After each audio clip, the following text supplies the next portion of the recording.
Okay, you ready? No! I don't even know where to start anymore.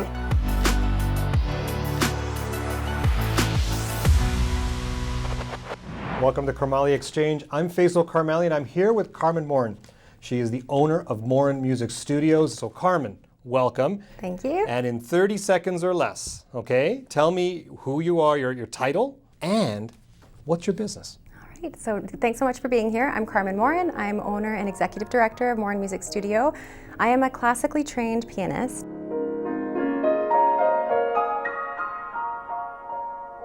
Having that unique skill set, I've learned that most people don't know what it means and how you can shape talent. So what we do here at Morin Music Studio is we offer classical music training in a wide variety of instruments, but we actively work with students and we teach them how they can build the skills to communicate through music and learn to communicate through any style of music that they want to learn and explore.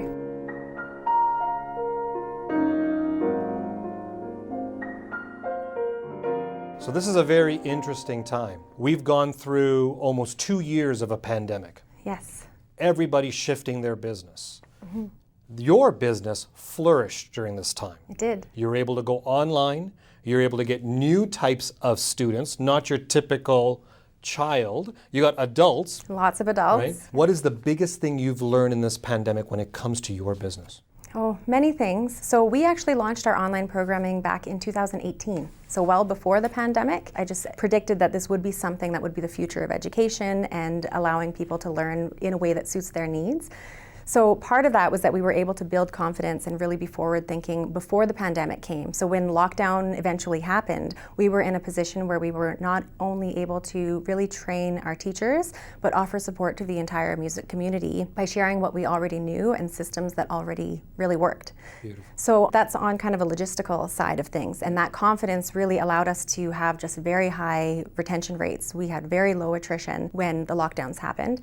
The other thing that I see in retrospect is that when we first opened our studio, we presented ourselves and our messaging has always been that we are a place where you can come for high quality music lessons. So we're not really a kind of place where you can just drop the kids off and leave. We ask everyone to collaborate and become involved and be active in the learning process. Because of that, so much of our intake of new families involves asking those questions. Why do you want to learn? How do you want this process to unfold? How can you cultivate values that will apply to other things in your life? So when we came to something like a lockdown, we were working with over 1,000 students who were seriously committed and dedicated. They had exams, they had competitions. We didn't really have anyone ask, are we going to stop doing this? They were like, what next? Where are we going? Because we already had cultivated a group and a community that shared these values and knew how important the arts were and had learned that through experience. Don't you see? And then, do you remember our ending that we just did? No. So it's so it goes, I love coffee, I love tea. Remember that one? I'll try. Okay, try. Love coffee, I love... Good, there you go. That's the whole first verse, okay? Watch. That's a verse? Okay, That's I'm going to mess it up. No, right. we're going to do... Pressure. So Carmen, one thing that's very similar about both of us is that we specialize for a certain group of individuals in a special way that we do it. It's not like we're all things to all people. Mm-hmm. It took a lot of, I call it courage or guts from my business partner and I to sit down and say, this is who we want to service. This is why we want to service them. This is how we can add value. Everybody else doesn't qualify. Mm-hmm. Because it's a large market. Yes. How did you decide that this is how you want to specialize in your business? Mm-hmm. I think it is exactly what you just said of how can I best add value? Because especially knowing my background, my skill set, playing at a high level, being able to teach at a high level, having the expertise to know the difference between different levels of playing. That is something that I can serve people with best when I am speaking to them from that point. So I like to think of students as on a continuum, right? So we don't think that these students are just hobby students and they're not really going to draw anything out of it. And then these are the students over here that we want them over here, right? So we always try to think of them on a continuum of this is where I know it can go. This is where you can draw so much from the experience. And I know you can draw lots from the experience here. So are you coachable to the point that we can get you over here? That's more what we focus on because a lot of people when they come, they don't know, if they haven't experienced it, how would they know what it is? Yeah. If I am always speaking to that higher level, then they're either going to not want to come, right? Or they're going to be here and working towards that higher level. And that's where I add the most value. Did you ever have a point in your business where where the value system or the values that you had, you were looking going, maybe we should ditch it and go in a different direction? Yeah, it was, I mean, when I first opened the commercial space, we had feedback of, can you make it a little easier? Can you make it less serious? Can you make it require less commitment? But we stood true to what we believe our specialty is. I had to decide, am I going to focus on filling the rooms now, quickly, but then not having these qualified families? And during the pandemic is when I first fully understood and talked about, like, thank goodness we stuck to that, because the lockdown was not even a blip. Like, we didn't have any change. They were just still our students, and they were here, they were committed. If this were a building filled with people who were just kind of, maybe I'll learn a song, I'll come, I'll go, those kinds of things, we might have filled up more quickly at the beginning, but 8 years later, we would be working with a completely different pool of not only students, but also teachers. So we have a similar style and approach in our businesses. In my business, I have to filter through to see who is the right client or customer for me. Absolutely. And there are times where most don't fit. Absolutely. And so when you get that situation, and you have someone who's saying, I just want to drop them off, let them horse around on the keyboard here and there, and that can pick them up in an hour, pretty much like a daycare system. Absolutely. Which how do you handle the no, I don't want you as a customer? So if you are going to work with us on this and collaborate to cultivate these skills and values in your child and in your family, we are here to work with you. But it's also important for us to educate what you might experience. So you want to experience joy making music on an instrument, absolutely you should, but know that a part of that is that you'll have to experience, mundane repetition, or you'll have to hit feelings of frustration and challenge. So educating them to know what that experience is, and then allowing them to feel empowered about whether or not they make the decision. Do you enjoy what you do? Yeah. What do you think you'll do with this? Is this just a hobby you'll have for the rest of your life, or do you think you do this as a job someday? Yeah. I might be a piano teacher.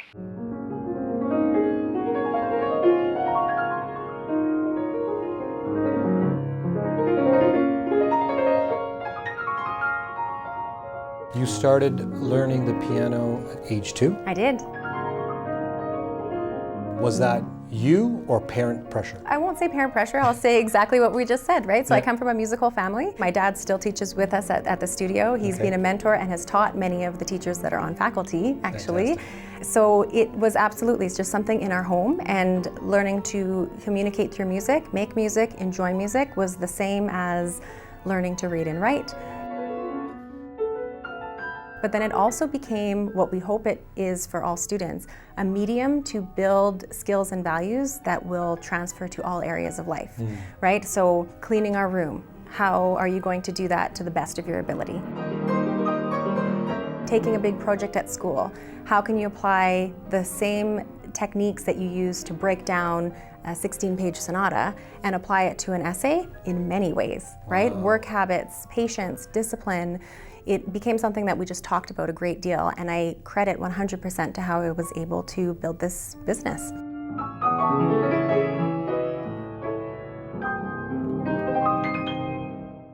Both of us have very unique skills when you look at the broader market out there, or all the people in the world. Yeah. And in that skill set that you have, you like things done a certain way. At least I do. Absolutely. One of the okay, good. Yes. One of the challenges that I had starting my business was to have other employees come on board and do it the way that I do it. Do it the way that I like it to be done. And the challenge was, well, I have to remember and realize that they're not me.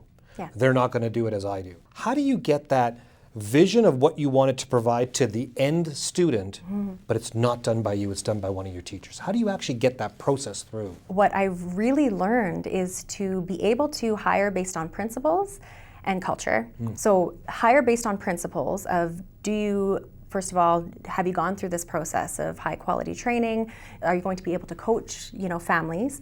Do you have a high quality of skill yourself? And then getting out of the way and allowing myself to collaborate and draw from this pool and community of teachers. So we all agree on certain set principles of what it takes for a student to be successful and engaged in a lesson. But out of 40 of us, we might engage that student with that principle in 40 different ways. Yeah. So we do things like in our community platform that we have for all of our teachers, we share conversations, we encourage the teachers to ask questions and look at it as more of a collaborative community as opposed to I have the right way, because especially with music and the art and knowing that every student who walks through the door is unique with a unique family and unique background, it's important for us to, again, continue to adapt. We're not trying to reproduce anything, we're trying to adapt our skills to each individual student and family. Have you ever had to fire a teacher? Yes, but it's only been in a very early stage. I feel like the same way that we've really honed our questions that we ask for the parents when they come, we hire with pretty specific things in mind as well. I mean, you have to realize for teachers as well, imagine you've spent decades of your life building this skill.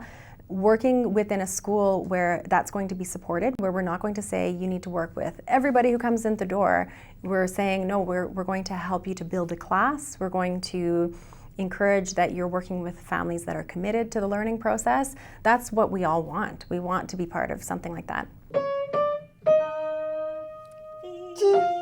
I love tea. Okay, you ready? No! I don't even know where to start anymore. One of the challenging parts that I had early in my business was trying to show or explain how we differentiate from our competition. Over the years, it's gotten a lot better. One of the things that I look at is the value that we provide our clients or our end user or customer. But when you're talking to a stranger and they ask you the question, how do you differentiate from your competition? Most business owners will go right at the, I'm going against whatever that competition is. They're almost bashing them to some degree. Yeah. I don't like that approach. Me I think either. that really shows your true light, that you're saying that you're better than them because they're bad. Yeah. How do you separate from your competition? Something that I've again been so thankful for is that we are very good at what we do. We genuinely are. Starting the business and just how quickly everything grew at the beginning, there were systems that were not in place. We were still booking, 500 students in a binder with paper. There were all sorts of things that, we didn't have an intake system. We didn't have all these things that we were able to build up over the years. But what we did have was that we stayed true to just that high quality collaboration. So I agree with you. We never bash anything within the arts by any means, because it's a whole other topic, is that the more that there's this kind of highly trained, kind of sophisticated aspect of classical music, what's really happened over the past 50 to 100 years is that it becomes, here are the musicians who know what good music is and how to perform, and you can sit there and listen, and here's everyone else who doesn't have music. And you hear these people saying, I'm not musical, oh, I don't know anything about that, right? And then it actually becomes this divide where music becomes something for the musicians where we are all musical, right? And the more that we try to advocate for that, I think that kind of eliminates any need for trying to say, there's some hierarchy in the value, but if you are coming to us, this is what we specialize in. One of the things that separates business owners from their competitions when they're recognized by outside groups, associations, or individuals. Of course, there's testimonials from your customers, one of the best, referrals being even better. Yes. But when there's an outside institution like, the top 40 under 40, Yes. and congratulations Thank on you you very much. winning that award. Thank you. Tell me, how does it feel being a top 40 under 40 winner? The top 40 under 40 was fantastic. I won the Mount Royal University Horizon Award about 5 years ago. Last year, I was the first piano teacher to be included in the Steinway & Sons Teacher Hall of Fame in New York. So I try to open myself up to these things because I feel that by doing that, it encourages that, hey, if this is your passion and if this is what you want to do. I remember when I was doing that and many people said, that's great, but go get an office job and do that on the side, right? I want to be an example of, or, get creative and find a way that you can build a successful, thriving business doing something not only that you love, but that will impact so many others. It sounds like your passion has gone beyond just the student. It's gone to open up more like a megaphone saying, hey, look, Yes. things are not what you may have thought they could be. Absolutely. Which is interesting because in the awards that I've won, I actually kind of just shy off. I just don't say much about Well, it. that's most comfortable. That's what I would rather do too. Yeah, I don't talk about it. I'm like, yeah, we won this Or- award. Yeah, okay. And it's been a conscious decision. That's been another conscious decision. Or even things like, referencing the revenue of our business, right? Like Yeah. I that's something that I think if I were in another industry, it's like, let's not talk about that, and like different kind of things. But I've made a conscious decision. It's important to mention those things, because when people look for, in our society, you look for value.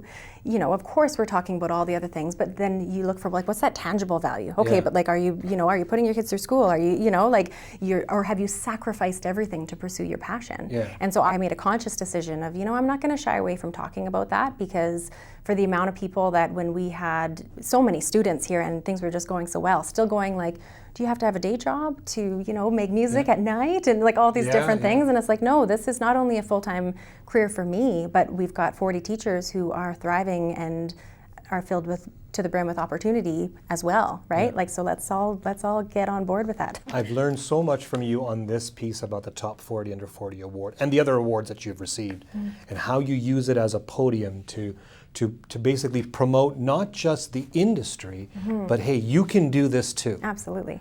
I can learn from you on that one. I can start doing that, because there's a lot of people that look like me, talk like me, grew up like me, that think I can't do that. Absolutely. And so it's an opportunity for us to use this as a podium to be more inclusive, Yes. versus to separate ourselves from our competition. Absolutely. So that's pretty neat. I like Yeah. that. Let's talk some numbers here. How's revenue looking?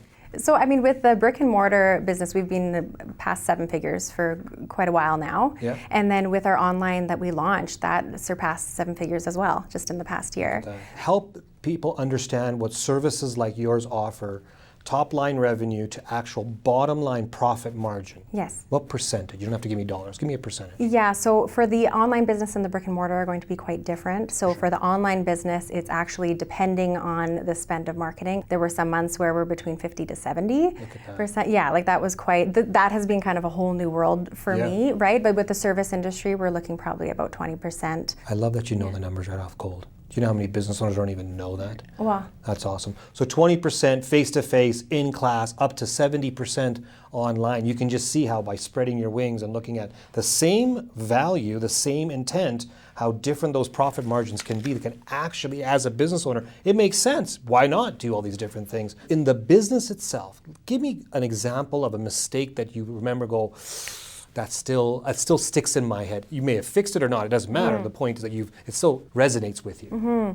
Don't wait too long to pass the torch, like what we were saying, build out those systems to make it scalable. There are so many things that we've done just in the past few years of streamlining the way that we bring on teachers and students and families, where my default before was just to do it all myself, right? Yeah. And for a number of reasons, that's just not sustainable, and it's not in the best interest of anybody, right? Does your customers say to you, well, hang on, you used to do this, you used to do all these things. Yeah. You're not doing these things anymore. Somebody else in your company, you must be too busy for us. So they don't say that, but of course that's our fear, right? That's my worry. It's like, well, I want them to know I'm still here. I want them to know. But I've realized that because I've been able to have this bird's eye view, I've done every aspect of this business. I've taught the preschool classes. I've worked on the phones and the intake. I've helped do all the cleaning. Like, I've done everything that is involved in this business. You wore every single hat you have. Every single hat. Yeah. And having that bird's eye view, being able to see the span of 8 years and see the patterns that I've been able to identify and how I can serve people best, I am of most value when I can support the teachers to then provide that to the students. And I can support our administration to educate them and really download everything that I've learned to them as much as possible. Encouraging teachers, for example, we'll have teachers who say, it would be kind of cool to do this type of ensemble. And I say, okay, let's do it. What's your idea? Like, tell me, what would it look like? How would it look? And then next thing you know, we've got the string ensemble that's performing with 25 kids, right? I think musicians and artists especially, we are told, you're not really good at the business side of things. Oh, you're creative, you're probably not going to be able to handle the numbers. Oh, you're it's a artistic. different part of your brain. How could you use that? And it's like, right? no, like the people that I work with and the musicians that I meet, like these are some of the most brilliant minds that they can look at things and they can dissect them and break them apart and repackage them and communicate them and do it on stage looking amazing. Like they can. I think that's a stigma that happens on both sides. You'll hear that the people that are musicians are not very good at business. People who are good at business are not Artistic. good at, or creative. Absolutely. And I'm like, some of the most plain vanilla type of individual can have the most creative ideas out there. Absolutely. That will revolutionize how we do things. Absolutely. A cell phone, for example, Yeah. it wasn't like it was the most artistic individual that created that, but look at the functionality and how it's evolved over time. Absolutely. On the flip side, if you look at some of the most creative people, have had some of the most largest, well-run, highly sophisticated businesses out there. Absolutely. So I think the stigma has to be cleared up. I think more and more individuals have to tap into what their strengths are and how they can use that strength in other areas. That's the fun part for me. Really, once you get to that new level, you're always kind of, what's next? Yeah. What could I try? And I never want to get to a point where I'm not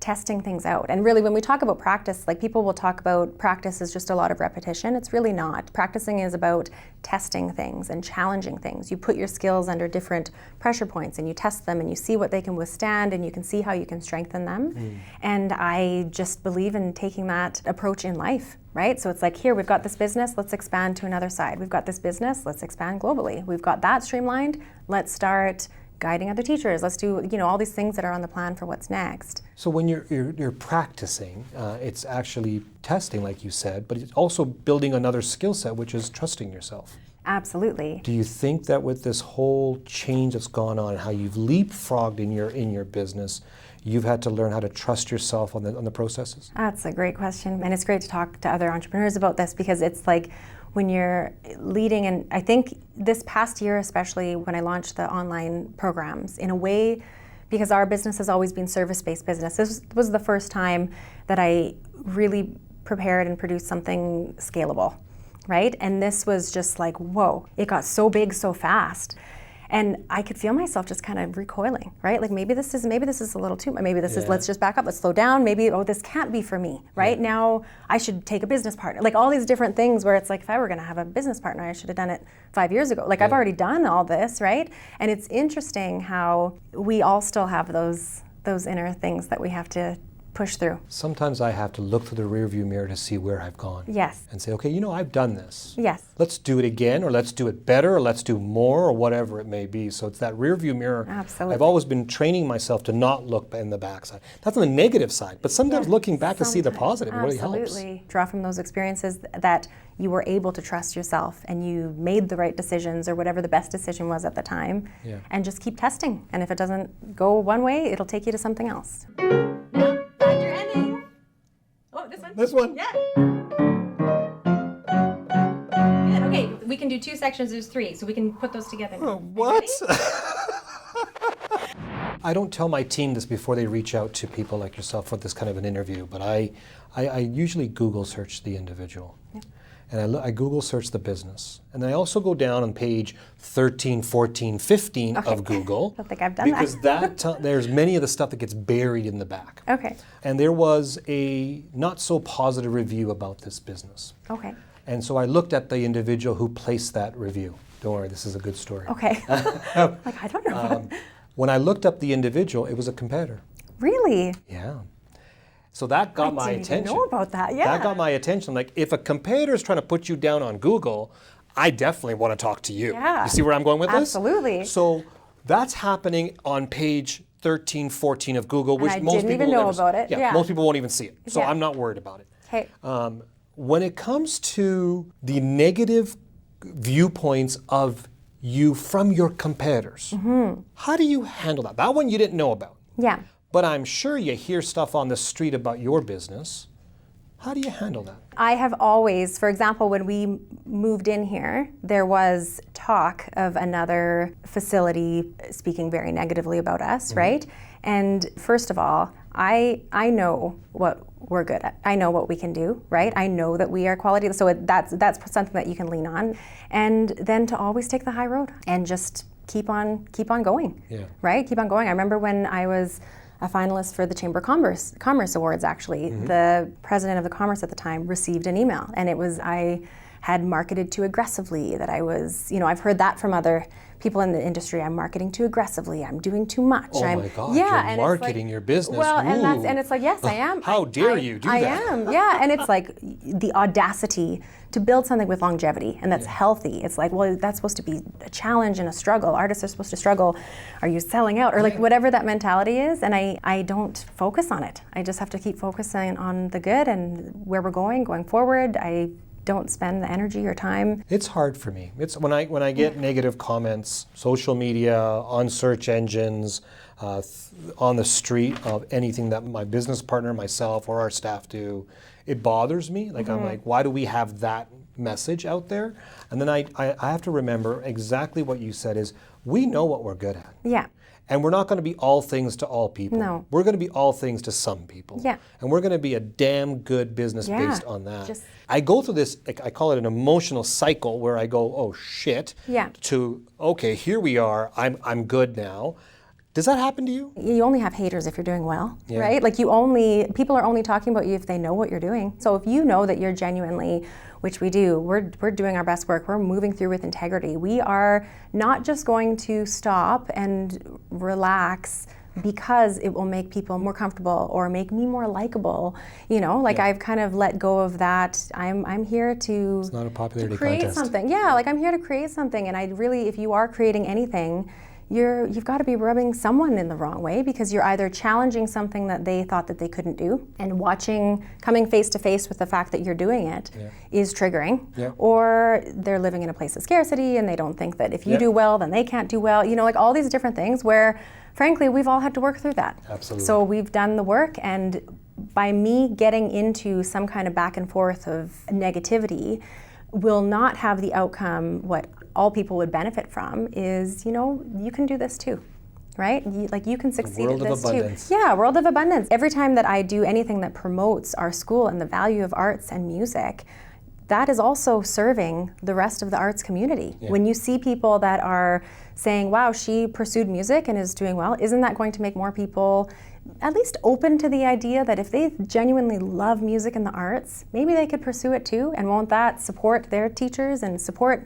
other programs, right? And support people going to the concert if I'm communicating to everyone that, hey, music is for everyone. Let's not just make it about classical musicians going to the Philharmonic, and let's get everyone back to that kind of connection, right? Beautiful.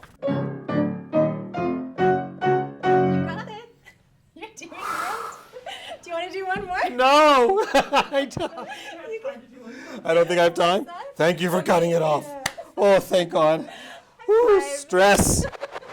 Carmen, you've accomplished so much, and I call it leapfrogging, because the way that your business has moved. You can probably teach business owners so much, but I want to narrow it down to 3. Okay. So give our business owners your top 3 tips for today. Top 3 tips, just in all things? In all things. Become clear on what you specialize in, like your niche or your niche, however you decide to say it. I can't express that enough, not just in our brick and mortar business here, but in our online. Specialize, and don't be afraid that you have to please everyone. The sooner that you can trust yourself to trust your team, the better. Because you are nothing without an incredible team, and you do not know everything, and we're moving through and with people where you are open to learning from them and not just telling them what to do, right? That's very important. Oh, is it going to be super cliche if I just say, trust yourself, follow your gut? There are so many decisions that have to be made when it comes to running a business, whether it's who to hire, where to put your location, how to pursue things, and really at the end of the day, that decision is what makes it your business, and it makes you you. So it's wonderful to have people around you that are supportive and that you can bounce ideas off of and aren't going to crush when you have new ideas. That is extremely important, actually. That might be my 3rd one. But then also at the end of the day, focusing on building that trust for yourself, because that will be a skill that you will continue to grow on and develop. This has been fantastic. So much to learn from you. Carmen, thank you so much for joining me. Thank you for inviting me. I'm so glad that you could come. So I'm just gonna play this. Okay. And you can just make up anything you want. Thank you for watching. Hit the subscribe button and turn on notifications so you don't miss out on any new video on this channel. Also, feel free to follow me on social media at Faisal Karmali. Very good.